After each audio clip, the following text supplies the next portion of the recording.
नमस्ते बच्चों, नोटबुक में आप सभी का स्वागत है। हमेशा की तरह हम आपके सामने एक नए वीडियो के साथ उपस्थित हैं। बच्चों, हमारी सोचने की क्षमता और कल्पनाशीलता ही हमें संसार के अन्य पशु पक्षियों से अलग बनाती है। संसार की हर चीज जिसे हम अपनी आंखों से देखते हैं, उसे देखते हुए हम कुछ सोचते भी हैं। यह सोच हमारी व्यक्तिगत क्षमता पर निर्भर करती है कि हम उस चीज पर किस हद तक सोच सकते हैं। तो आज इसी कल्पनाशीलता पर आधारित विषय पर हम चर्चा करेंगे और यह विषय है चित्र वर्णन। बच्चों, हम किसी भी चित्र को देखते हैं तो उसमें वर्णित घटना के बारे में सोचने लगते हैं, या नहीं भी सोचते तो हमारे दिमाग में कुछ विचार अवश्य कौंध जाते हैं। आपने देखा होगा कि आपके पाठ्यक्रम की किताबों में कई तरह के चित्र दिए रहते हैं। चाहे कोई भी विषय हो, बिना चित्र वाली किताब या पाठ हमारे लिए कितना नीरस हो उठता है। हम उसे पढ़ना नहीं चाहते हैं। कई बार किसी पाठ में दिए गए चित्र द्वारा ही हम अनुमान लगा लेते हैं कि उस पाठ में क्या दिया गया है। समाचार पत्र हो या कहानी की किताब या फिर कोई पत्रिका, आपको चित्र अवश्य दिखेंगे। इसका अर्थ ये हुआ कि चित्र भी एक तरह की सांकेतिक भाषा की तरह ही कार्य करते हैं। ये किसी भी पाठ को अधिक रोचक, सरस और बोधगम्य बना देते हैं। रचनात्मक लेखन के अंतर्गत आने वाले कई विषयों में चित्र वर्णन भी आपके पाठ्यक्रम में शामिल है। इसमें आपको एक चित्र दिया जाता है और उस चित्र से संबंधित विचारों को लिखना पड़ता है। चित्र वर्णन द्वारा हमारा लेखन कौशल विकसित होता है। हम किसी चित्र के पीछे छिपे रहस्यों को सुलझाने की कोशिश करते हैं। समाचार पत्र में दिया गया चित्र ही सारी घटना या दुर्घटना को बयान कर देता है। एक समय था जब महान चित्रकारों की चित्रकारी लाखों रुपए में बिकती थी। आज भी कुछ लोग इस तरह की कीमती चित्रों को संग्रहित करते हैं। चित्र वर्णन करते हुए हमें कुछ बातों का ध्यान रखना चाहिए, जैसे चित्र को ध्यान से देखते हुए इसमें निहित मुख्य बिंदुओं पर प्रकाश डालना चाहिए। आपकी भाषा सरल तथा सुबोधगम्य होनी चाहिए। अनावश्यक वर्णन से हमें बचना चाहिए।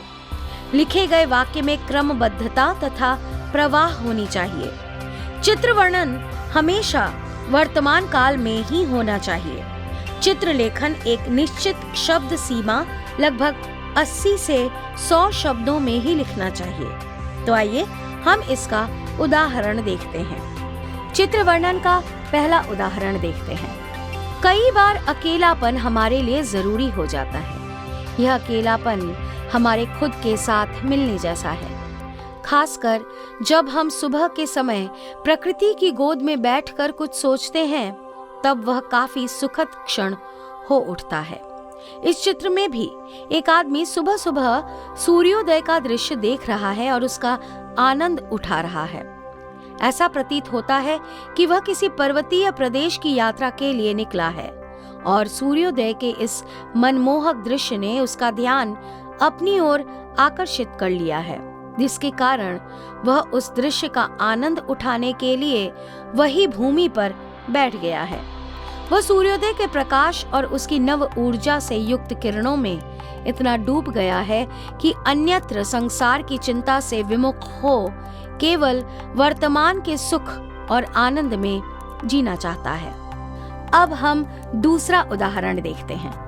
प्राचीन काल में मनुष्य जब भी आसमान में पक्षियों को उड़ते हुए देखता था, उसके मन में भी आसमान छूने की इच्छा जाग जाती थी। लेकिन तब मनुष्य मजबूर था। वो उड़ने की सिर्फ कल्पना ही कर सकता था। पर आज स्थिति बदल चुकी है। आज मनुष्य के लिए आसमान को छूने की कल्पना तक ही सीमित नहीं है, बल्कि सच के पंखों से युक्त है। इस चित्र में भी एक बच्चे को हाथ में खिलौने का हवाई जहाज लेकर उड़ाते हुए दिखाया गया है। इस लड़के की इच्छा शायद हवाई जहाज में बैठकर अपने मनपसंद स्थान पर घूमने की है। या फिर वह एक पायलट बनना चाहता है और खुद पायलट बनकर हवाई जहाज उड़ाना चाहता है। चित्र वर्णन का हम एक और अन्य उदाहरण देखते हैं।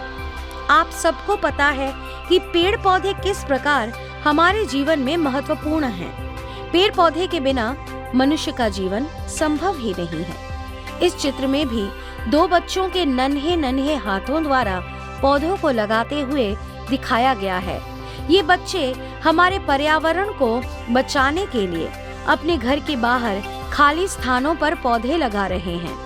हमें बच्चों में प्रारंभ से ही यह संस्कार डालना चाहिए कि वे अपने आसपास के माहौल को साफ सुथरा एवं हरा भरा रखने में मदद करें। इस तरह बचपन से ही पेड़ पौधों के प्रति अगर उनमें ममता की भावना घर कर गई तो निश्चित रूप से आने वाली पीढ़ियां एक स्वस्थ पर्यावरण में सुख चैन की सांस ले पाएंगी। इस प्रकार हम देखते हैं कि किसी चित्र को देखकर उसके पीछे छिपे रहस्य को जानना, समझना एवं उसके पश्चात अपने विचारों को शब्दबद्ध करना काफी रोचक कार्य होता है। लेकिन हमें अपनी भाषा, शब्द चयन तथा शब्द सीमा पर ध्यान देते हुए इसे लिखना चाहिए। हमें उम्मीद है कि परीक्षा में पूछे जाने पर अब आप बहुत प्रभावी चित्र वर्णन करने में सक्षम होंगे। इस पाठ में इतना ही। हम फिर मिलेंगे एक नई वीडियो के साथ। तब तक के लिए विदा लेते हैं।